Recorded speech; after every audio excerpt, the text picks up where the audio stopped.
day I was born, it was always hard times, welfare, not much food, no money, crime infested neighborhoods, murders, pimps, prostitutes, drugs, and it was survival of the fittest. And From a very young age, Mike Tyson was familiar with illicit substances. His mother was an addict, more worried about her next fix than what her young son was getting up to. He tasted alcohol for the first time as a baby.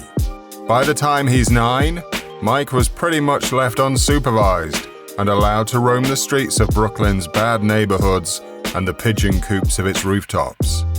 Tyson was chubby and picked on. He was bullied by the older boys. One day, one of those bullies grabbed Mike's prize bird and snapped its neck. He just took the bird and popped the neck. He threw him on the floor, and that's the first time I ever had a fight. And, Mike's rage overcame his fear, and he put a terrible beating on him. For the first time in his life, Mike felt what it was like to have somebody fear him. For a bullied, isolated kid from poverty, it was the most intoxicating feeling he could imagine. Yet, as Mike grows up fatherless and with little guidance from his mother, he finds his role models in the flashy lifestyle of Brooklyn's burgeoning drug trade. Mike wanted what they had: the cars, the clothes, the jewelry, and women that came with the fast money lifestyle of the street hustlers. Mike became known as a street mugger. He was already experimenting with drinking and every drug he could get his preteen hands on. He was still a kid when he gets arrested for the first of many times. Mike became very familiar with the NYPD over the next few years. He was arrested over 30 times and wound up at the Tyrone School for Boys. It was inside the reformatory that Mike's talent for fighting was first nurtured. After seeing Mike murk his sparring partners in the boys' home, a call was placed to the legendary and reclusive Cus D'Amato, who always had a soft spot for wayward youth. He took in the teenage Tyson and began the process of breaking him down mentally in order to build him back up into a god of war. Mike stayed sober for much of his time with Cus, both in and out of the gym. He lived a Spartan existence in accordance with Cus's demands. For his terrifying early run through the heavyweight division, Mike was sober as a church mouse. But with the death of his trainer and adopted father, Cus D'Amato, the fuse was lit on the bomb that would blow Mike's career up. While care of his career was left in the capable hands of Kevin Rooney, Mike began backsliding into the habits of his wayward youth. His promoter, Don King, was determined to drive a wedge between Tyson and those who kept him on the straight and narrow. Naturally, King was unhappy with how big a piece of the financial pie Tyson's training team was getting. It came to a head in December of 1988, when Tyson fired the majority of his trainers and hired on what amounted to semi-competent yes-men. Tyson was off the rails. Sex, drugs, and that intoxicating mix of admiration and fear all the world had for him. I want your heart, I want to eat his children. Praise be to Allah. 2 weeks before his fight with Tony Tucker in 1987, Tyson went off the reservation. He disappeared into the nightclubs in New York. He said he wanted to retire. His manager convinced him to go, telling Tyson he'd be sued if he pulled out now. Tyson got back into camp and won the fight. So Mike Tyson, not surprisingly, the unanimous decision winner over Tony Tucker. Shortly after winning the world title in 88 seconds from Michael Spinks, Michael went to the club with a limo full of friends. At 4 a.m. that morning, he had an appointment at the upscale clothing boutique Dapper Dan's. Tyson was 3 sheets to the wind, like a crew of drunken pirates. As he arrives, he pulls up on his former opponent and all-around reckless individual, Mitch Blood Green, who was high on angel dust. The conversation they had got less and less friendly by the second. Before long, Mike is forced to lay Mitch out and take off running. So then Mitch grabbed his shirt and apparently went for his pockets because his wallet fell out. Mitch Green threw the first blow. Now, Mike Tyson did what any man, President of the United States, he punched him in the chest, right around, this area right here. Okay. Luckily, most witnesses seem to agree it was Mitch who was out of line, and Tyson got off with no consequences besides a broken hand. Instead of a broken, rudderless street kid living on what he could steal, he was now one of the most recognizable people on Earth, with an ever-growing fortune and an aura of equal parts fear and fascination. Mike got what he wanted, when he wanted it, with nobody in his corner left to tell him no. I'm the best ever. There's never been anybody losing. I'm Sonny Liston, I'm Jack Dempsey. There's no one like me. I'm from Nairclaw. There's no one that can match me. The night before his fateful loss to the most motivated version of Buster Douglas the world would ever see, Mike was painting the town of Tokyo red. Rather than looking out for Mike by trying to appeal to his better angels, his quote-unquote trainers were as lost in the sea of hedonism as he was. By enabling Mike to do what he wanted, they enabled themselves to do so as well. What Mike and his trainers wanted to do was drink and get high and party.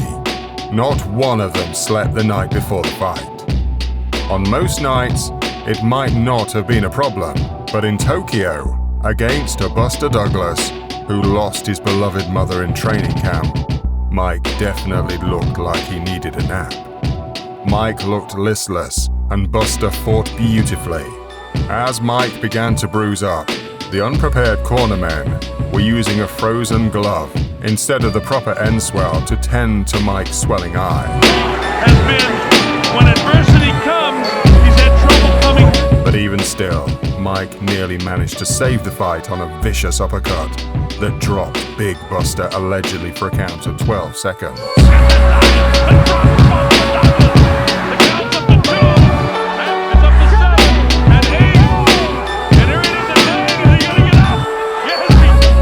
But Buster came back in the next round and knocked Tyson out to hand him his first loss.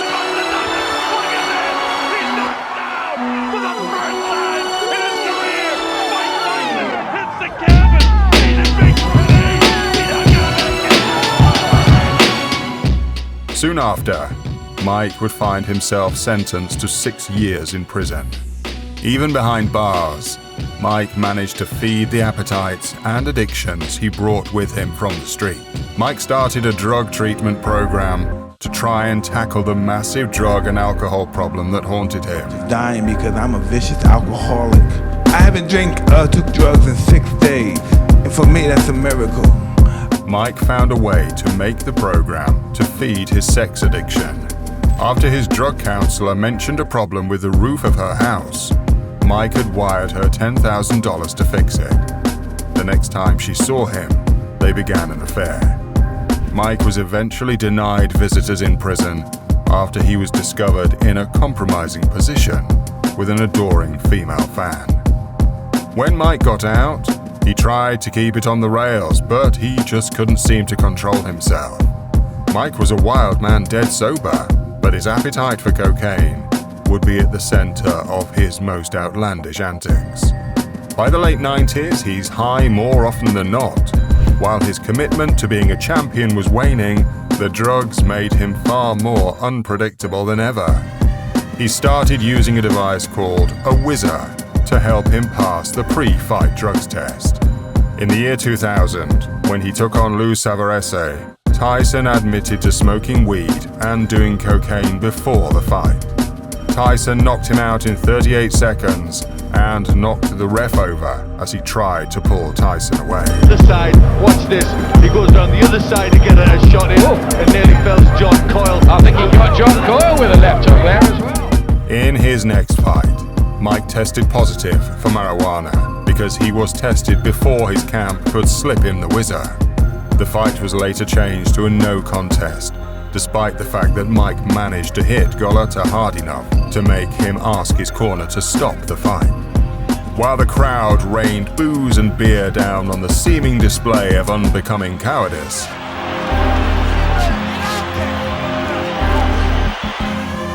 A post-fight X-ray would reveal Mike had fractured Golotto's skull, and Golotto could well have died if the fight had continued. In 2002, at a promotional event for his upcoming title fight with Lennox Lewis, Mike lost his temper again. Mike admits to being on cocaine when he walked off the spotlight where he was supposed to be and charged Lennox. He swung at his bodyguard before the scene descended into Mike's signature brand of chaos, including Mike biting the big lad on the leg in the chaotic pre-fight scrum. By 2003, Mike is pretty much finished with boxing at the world level, but he was far from done fighting. With nothing but his own hedonism to focus on, Mike grew ever more unstable. He assaulted several pushy autograph seekers for refusing to accept "leave me alone" as an answer. It was around this time Mike truly tried to start working the steps. He admitted to the media about lying about being sober. I've been lying to everybody else to think I was sober, but I'm not. This is my 6th day. I'm never going to use again. One of the steps was to make amends to all the people his addiction had hurt and to try and make peace with them. One of these people was his former promoter, Don King. The two were supposed to meet to discuss a settlement of the lawsuit Tyson had against King for non-payment for many of his fights. Rather than making amends, Mike was making mistakes. He was snorting cocaine while being flown out to meet King. On the plane, I started doing some cocaine. When he realizes the private jet King was flying him out on was bought with money he stole from Mike. He said, "This is my motherfucking plane." He said, "My plane with the money he stole from me to pick me up. That's some big shit." Tyson attacked King shortly after getting into a car with him, causing King to flee on foot. Some kind of way, we chase him around the car, and then he gets in the car, he takes off. He takes over On Jack. the highway? Yeah, he takes over Jackie and my people in the car, and I'm on the highway. When King's assistant came to see why King's car had pulled over, Tyson laid him out in the middle of the highway. Mike hit his darkest point shortly after his final retirement. Does that mean we won't see you fight again? Yeah, most likely I'm not going to fight again. I'm not going to disrespect. He was deeply depressed and said with a deep sense of self-loathing that his life and career had been a massive waste of potential, despite being considered one of the greatest fighters ever to live. This is garbage. Say I bled for garbage. He topped out at nearly 370 pounds before redirecting himself to his conditioning and getting back into some resembling fighting shape. Mike would eventually claw himself out of his depression. Over the years, he slowly managed to rehabilitate his image and operate in a much healthier state of mind. He started his new podcast, Hotboxing.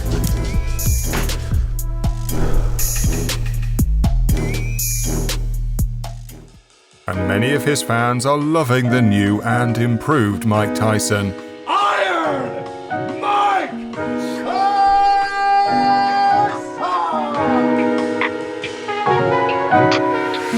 As we can take advice from the man who has lived through many of the moments that we ourselves may indeed go through or have gone through. While the world will never forget the rage and terror of the younger Tyson, it's the old man with all his hard-earned wisdom. Where have you come from? Why are you here? What is your purpose? Really, who am I? I'm just somebody, my mother and father. My father and mother was just horny one night and boom, and I came up. It wasn't that they love each other. It wasn't love. And perspective that the world has truly come to treasure.